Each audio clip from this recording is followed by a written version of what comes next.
ये कहानी है हीरा बैल की, जो सत्या के यहाँ रहता था। हीरा बहुत ही ईमानदार और मेहनती बैल था, लेकिन उसमें एक ही कमी थी कि वो एक पैर से लंगड़ा था। लेकिन वो फिर भी बहुत मेहनत करता था और कभी भी अपने मालिक को निराश नहीं करता। लेकिन अब हीरा बैल की उम्र भी हो रही थी, तो एक दिन सत्या की पत्नी उसे कहती है, सुनो जी, हीरा अब ठीक से काम नहीं कर पा रहा है, फिर हम उसे मुफ्त का क्यों खिलाएं? मेरी बात मानो तो हीरा को अब बेच दो, उसके अभी भी हमें अच्छे खासे दाम मिल जाएंगे। कुछ समय बाद दोगे तो कुछ हाथ में नहीं आएगा। भाग्यवान, कैसी बात कर रही हो? हीरा का अपना एक परिवार है, उसकी पत्नी है, छोटा बच्चा है, मैं उनको कैसे अलग कर दूं? कैसी बातें कर रहे हो? भला जानवरों का भी कोई परिवार होता होगा। हाँ, साथ में रहते हैं और उसका बच्चा भी है, लेकिन जानवरों को क्या पता कि परिवार किसे कहते हैं। आप मेरी बात मानो और सेठ से बात करके इसका सौदा कर दो। सत्या हीरा से बहुत प्यार करता था, लेकिन पत्नी की बातों में आकर वो हीरा का सौदा कर देता है और अच्छे खासे पैसे लेकर गाँव में ही हीरा को बेच देता है। थोड़ी देर बाद एक मालिक आता है और हीरा की रस्सी खोलने लगता है। तब हीरा की पत्नी बोलती है, अरे ये कौन आदमी है जो तुम्हारी रस्सी खोल रहा है? हमारा मालिक कहाँ है? मुझे भी नहीं पता कि ये कौन है और मुझे क्यों खोल रहा है, पर इनके हाव भाव से ऐसा लग रहा है जैसे सत्या मालिक ने मुझे बेच दिया हो और अब ये मेरा नया मालिक है। मुझे इसके साथ जाना होगा। नहीं नहीं हीरा, ये तुम कैसी बातें कर रहे हो? अगर तुम चले गए तो मेरा और मेरे बच्चे का क्या होगा? मालिक ने एक बार भी नहीं सोचा कि वो अच्छे खासे परिवार को एक दूसरे से दूर कर रहा है। अगर तुम चले जाओगे तो हमारा क्या होगा? मैं क्या बताऊं चंपा, मुझे कुछ भी समझ में नहीं आ रहा है। ये इंसान हम जानवरों की फीलिंग को कहाँ समझते हैं। इन्हें तो यही लगता है कि इनका ही परिवार होता है, हमारा कोई परिवार नहीं होता। अगर मालिक इस बात को समझते तो वो मुझे मेरे परिवार से दूर नहीं करते और मुझे इस सेठ को नहीं बेचते। मालिक हीरा बैल को अपने साथ ले जाने लगता है। चंपा और हीरा दोनों फूट फूट कर रोते हैं। थोड़ी दूर जाकर मालिक उसमें खूब डंडे बजाता है, जल्दी जल्दी चलने के लिए बोलता है। अरे ओ लंगड़े बैल, जल्दी चल, इतना समय नहीं है मेरे पास कि यहीं खड़ा रहूं। लगता है तुझे खरीद कर मैंने गलती कर दी। हीरा मन में बोलता है, मालिक, अगर आप मुझे नहीं खरीदते तो मैं अपने परिवार से अलग नहीं होता। ये सब मेरे लंगड़ेपन की वजह से हुआ है। अगर मैं लंगड़ा ही नहीं होता तो सत्या मुझे नहीं बेचता। मालिक उसे जैसे तैसे अपने घर लेकर चला जाता है और उसे सूखी घास दे देता है। हीरा चुपचाप रहता है, न कुछ खाता है न पीता है। बार बार उसे अपने बच्चों की याद आ रही थी और चंपा को याद करके वो कहता है, बस अब बहुत हो गया। माना ये मेरा नया मालिक है, लेकिन मैं अपने परिवार के बिना अब नहीं रह सकता। मेरे बिना मेरी चंपा और मेरे बच्चे का ना जाने क्या हाल हो रहा होगा। अब यहाँ नहीं रह सकता। मैं अपनी चंपा और अपने बच्चे को यहाँ से लेकर कहीं दूर चला जाऊंगा और अपनी एक नई दुनिया बसा लूंगा।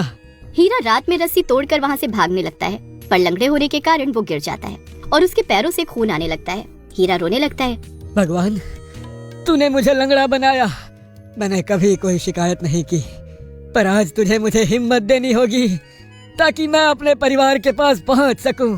हीरा फिर से खड़ा हो जाता है और लंगड़ा लंगड़ा कर अपनी चंपा के पास पहुंच जाता है। अजी, आप यहाँ कैसे आ गए और आपके पैरों से खून क्यों निकल रहा है?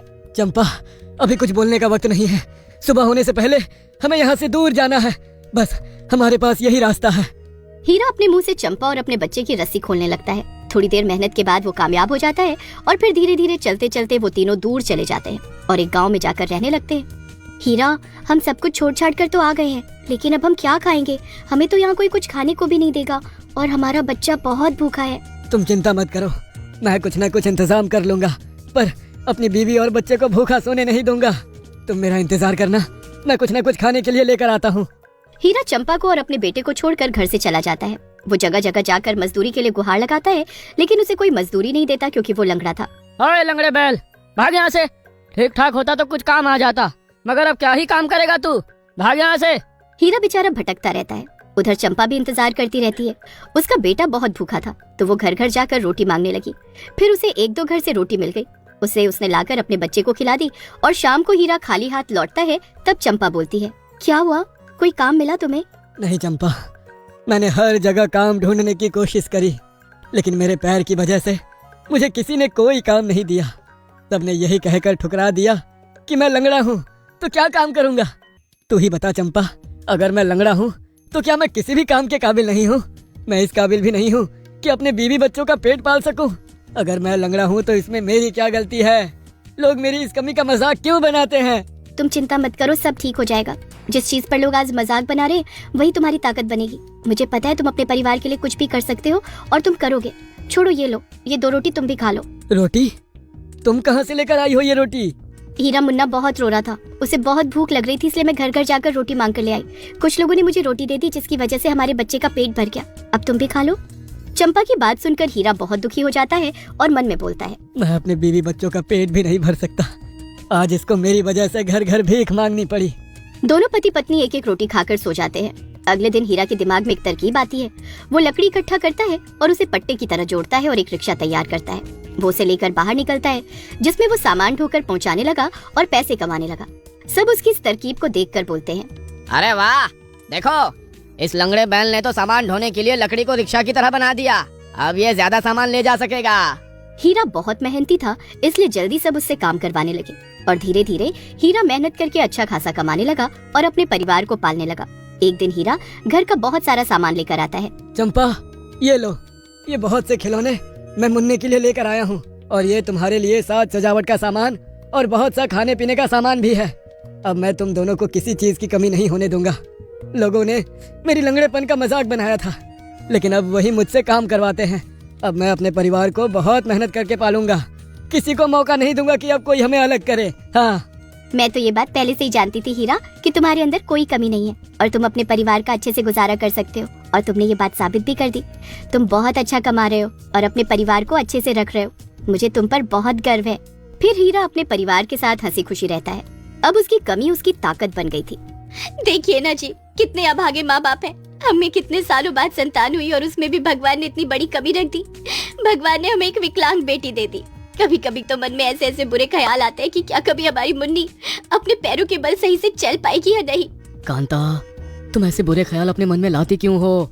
मैं हूँ ना, इसलिए तो मैं दिन रात कमाने की कोशिश कर रहा हूँ। और फिर तुमने सुना नहीं था डॉक्टर ने क्या कहा था? हमारी मुन्नी का अच्छे से उपचार होगा तो वो ठीक हो जाएगी और अपनी टांगों पे चलने लगेगी। लेकिन उपचार होगा कैसे? उसके लिए तो ढेर सारे पैसे चाहिए। कहाँ से आएंगे इतने पैसे? सालों से तो खेत भी कुछ नहीं दे रहे हैं और आप जो मजदूरी करके लाते हैं उससे तो घर का खर्चा भी बड़ी मुश्किल से निकलता है। तो फिर बेटी का उपचार कैसे होगा? देखो कांता, मुझे थोड़ा सा समय दो, मैं सब ठीक कर दूंगा। और हाँ, मुन्नी के सामने ऐसी बातें मत किया करो, वो बड़ी हो रही है, सब समझने लगी है। ऐसी बातों का उसके दिमाग पर बहुत बुरा असर हो सकता है।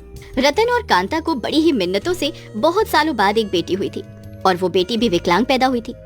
उसके इलाज के लिए उनके पास इतने पैसे नहीं थे। ऊपर से सालों से रतन के खेतों में अनाज का एक दाना भी नहीं हो रहा था।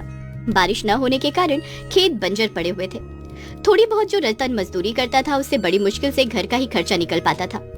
फिर एक दिन की बात है। सुनिए जी, मैं कुछ कह रही थी। मेरे पास गहनों की जो 2 चीजें हैं, हम उन्हें बेच देते हैं और एक गाय ले लेते हैं।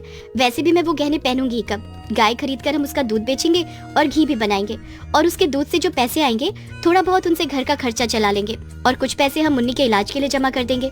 हाँ कांता, तुम्हारे मन में ये बहुत ही बढ़िया ख्याल आया है। हम कल ही शहर में पशु मेले में जाकर एक अच्छी सी बढ़िया सी गाय खरीद कर ले आएंगे। हाँ। अगले दिन रतन और कांता गाय लेने शहर के लिए निकल पड़ते हैं। शहर गांव से थोड़ी दूर था, इसलिए दिन का भोजन भी वो एक कपड़े में लपेट कर साथ ले चलते हैं। मुन्नी अभी छोटी थी और ऊपर से विकलांग होने के कारण चल भी नहीं पाती थी। इस वजह से उसे रतन ने अपने कंधे पर बिठा रखा था। कंधे पर बैठकर मुन्नी बड़ा मजा ले रही थी। शहर पहुंचते पहुंचते उन्हें दोपहर हो गई थी। जब वो लोग पशु मेले में पहुंचते हैं, वहाँ उन्हें एक से बढ़कर एक गाय दिखती है। देखिए ना जी, यहाँ तो एक से बढ़कर एक सुंदर गाय है। मन खुश हो गया देखकर। क्या पता जी, हमें इनमें से कोई अच्छी सी गाय मिल जाए। हाँ कांता, आज हम यहाँ से एक गाय लेकर ही जाएंगे। तभी रतन आगे बढ़कर गाय के एक ठेकेदार के पास जाता है और उससे गाय की कीमत पूछता है। क्या तुम गाय खरीदना चाहते हो? तुम्हारे पास इतने पैसे हैं? पूरे 10,000 की गाय है, ले पाओगे तुम? क्या सेठ जी, इतनी महंगी गाय, मेरे पास तो इतने पैसे नहीं है। मेरे पास बस 1,000 रुपए हैं। क्या आप मुझे ये गाय 1,000 रुपए में दे सकते हैं? 1,000 रुपए में गाय खरीदने आए हो? हाँ, मेरी इतनी बढ़िया गाय की तुम 1,000 रुपए कीमत लगा रहे हो? अगर औकात नहीं है तो यहाँ आए ही क्यों हो? चले जाओ यहाँ से।